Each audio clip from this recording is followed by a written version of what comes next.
The hardest fight of his life didn't happen in the ring.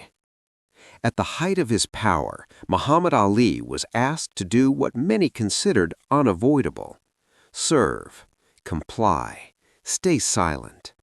The draft notice arrived with an expectation that the heavyweight champion of the world would fall in line. Ali refused. That refusal changed everything. He did not shout. He did not hesitate. He said no.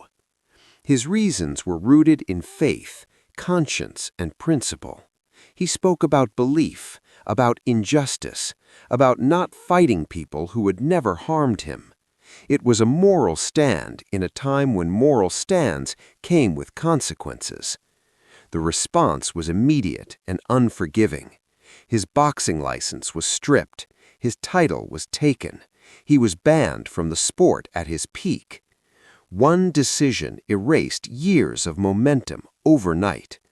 To many, he became a villain. Newspapers labeled him ungrateful, traitorous, cowardly. The same voice that once entertained was now framed as dangerous. The confidence that had made him famous became evidence against him. Ali stood alone. He faced legal charges, prison time loomed, financial pressure mounted. Friends distanced themselves, sponsors disappeared. The applause turned into hostility. But Ali did not retreat. He traveled the country speaking openly, on campuses, in halls, in rooms filled with skepticism. He explained his stance calmly, repeatedly. He did not ask for sympathy, he asked for understanding. The system pushed back harder. Courts delayed, appeals stalled, years passed. Ali's body aged while his career remained frozen. The prime of an athlete's life slipped away without a single punch thrown. Still, he did not break.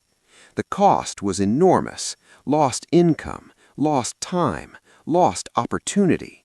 But Ali believed something mattered more than belts: integrity. Public opinion slowly began to shift. The war became increasingly questioned. Voices grew louder. What once sounded radical began to sound reasonable. Ali's refusal was no longer isolated. It was symbolic.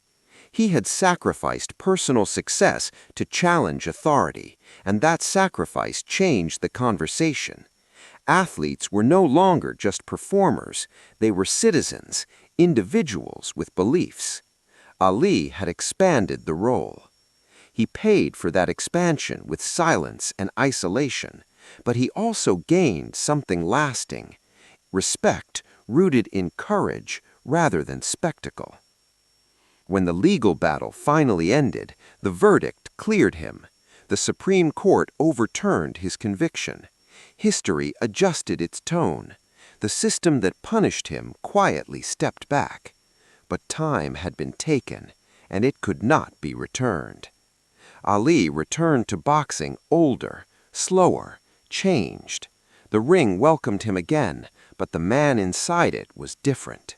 He carried the weight of years spent fighting without fists. That fight had shaped him permanently. He had learned what power truly costs, what speaking truth demands, what standing alone requires. The world saw a champion regain his place, but those who understood saw something deeper: a man who had fought the system and refused to be erased by it. Ali didn't win that fight quickly, or easily, or cleanly, but he won it in the only way that mattered. He kept his voice, and by doing so, he changed the rules forever. The question now was no longer whether he could fight. It was whether the world was ready to face the kind of champion he had become. Because Muhammad Ali was stepping back into the ring, and nothing about him or the system he challenged would ever be the same again.